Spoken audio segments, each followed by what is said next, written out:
Review, we are looking carefully at the Law Commission's report into marriage published in 2022, and we will respond in due course. We now come to Prime Minister's questions. Dr Neil Hudson. Question number 1, Mr Speaker. Brilliant. Prime Minister. Thank you, Mr Speaker. I know the whole House will be appalled by the death of a young boy in Sheffield on Monday. Our hearts go out to his family and his loved ones. Knife crime blights our communities, and we redouble every step to ensure that young people are kept safe.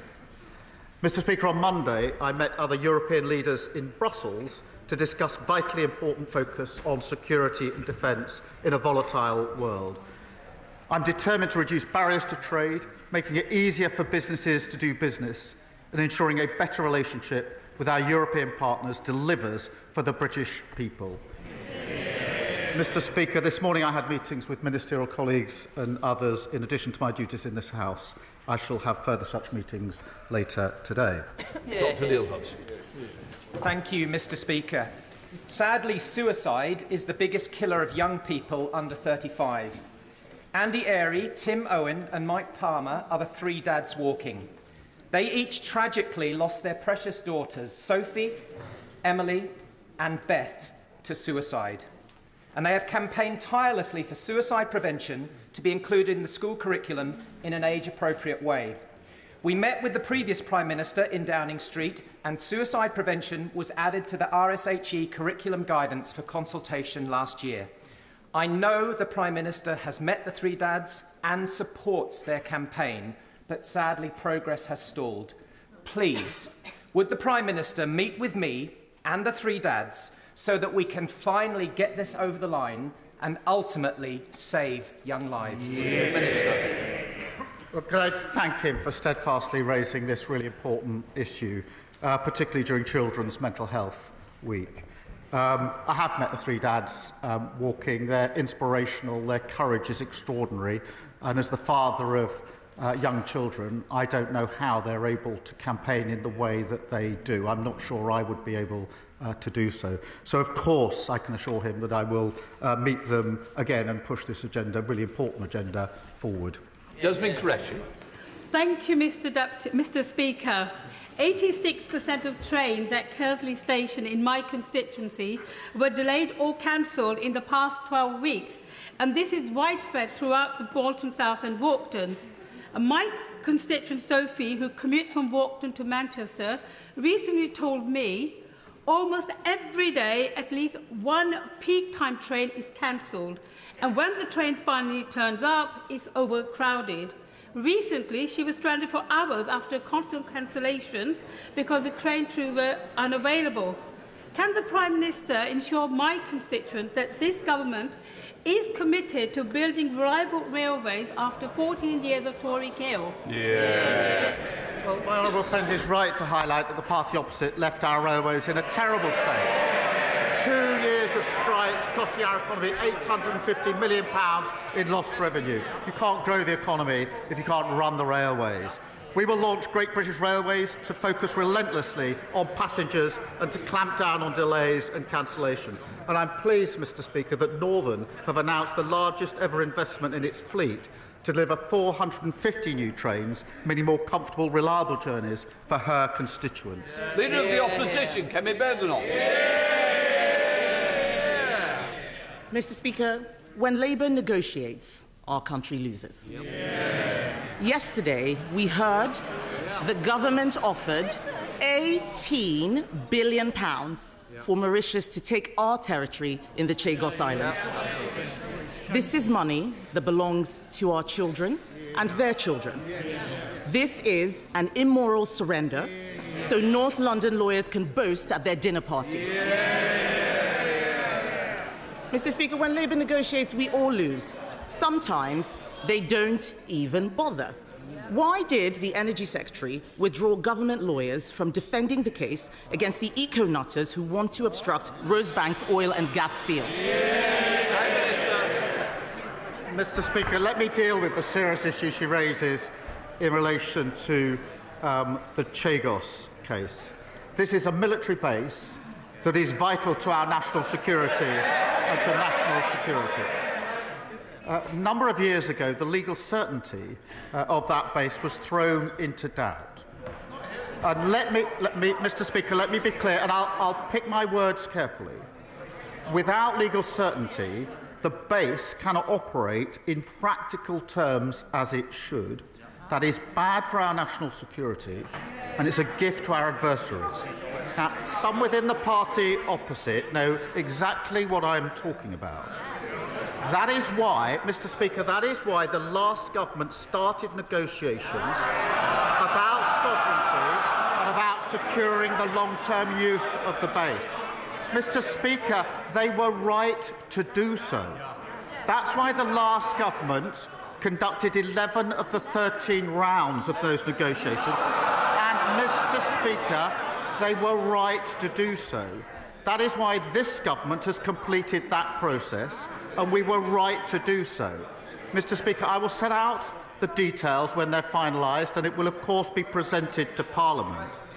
But if the Leader of the Opposition is properly briefed on the national security implications when she's asking these questions, which she's perfectly entitled to do, then she knows exactly what I'm talking about in terms of national security and legal certainty.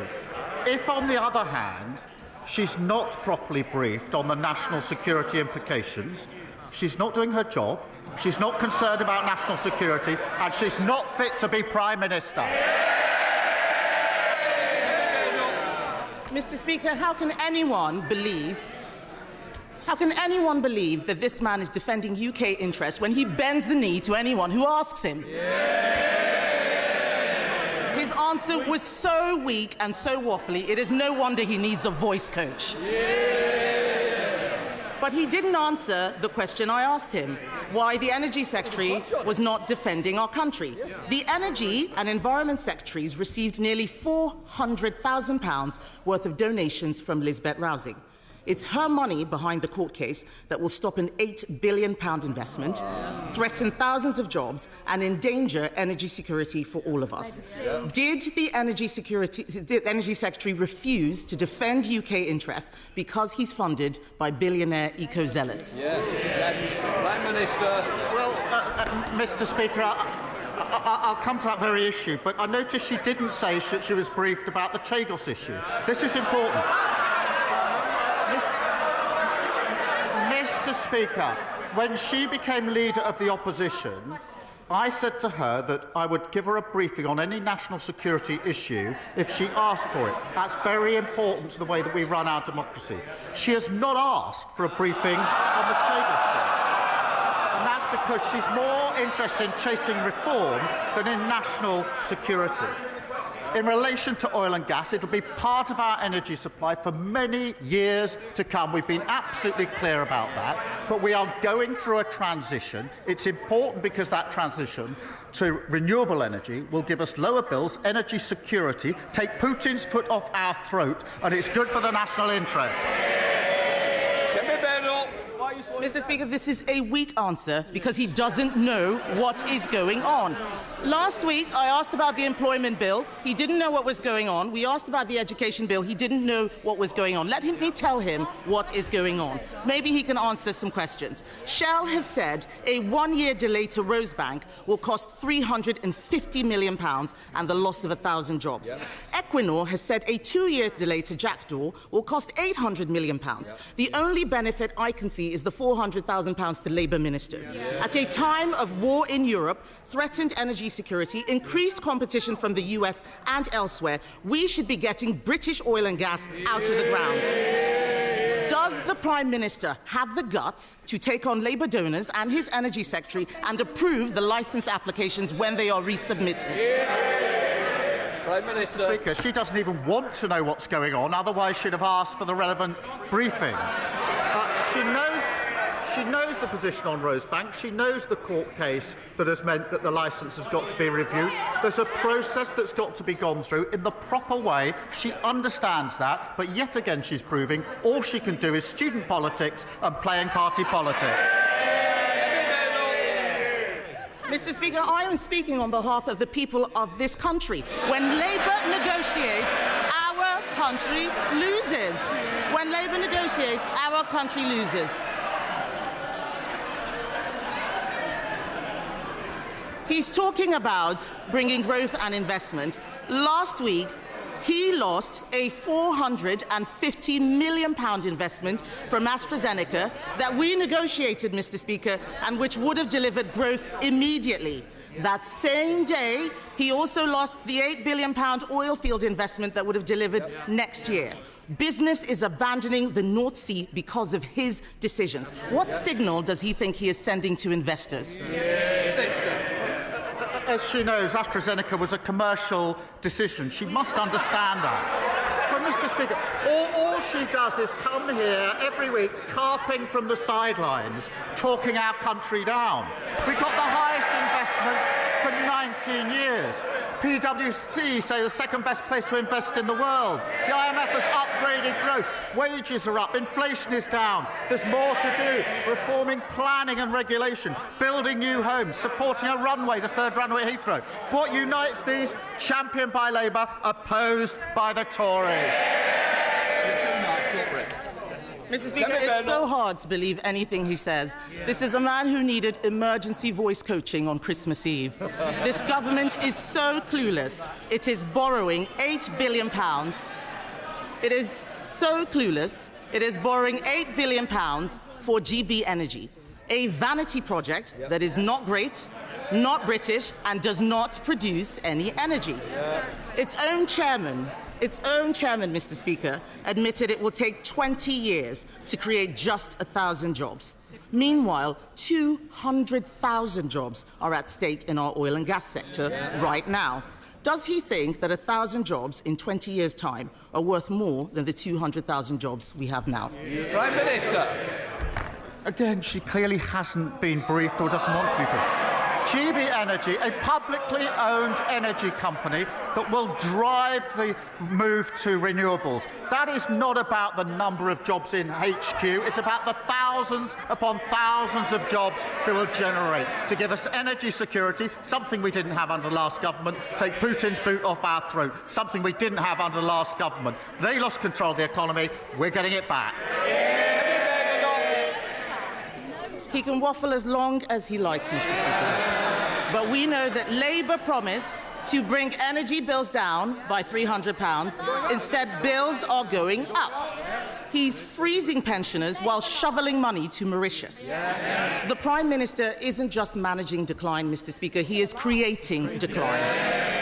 He has the power to grant these licenses, open these oil and gas fields, save British jobs, and bring down bills. Why does he find it so hard to do the right thing?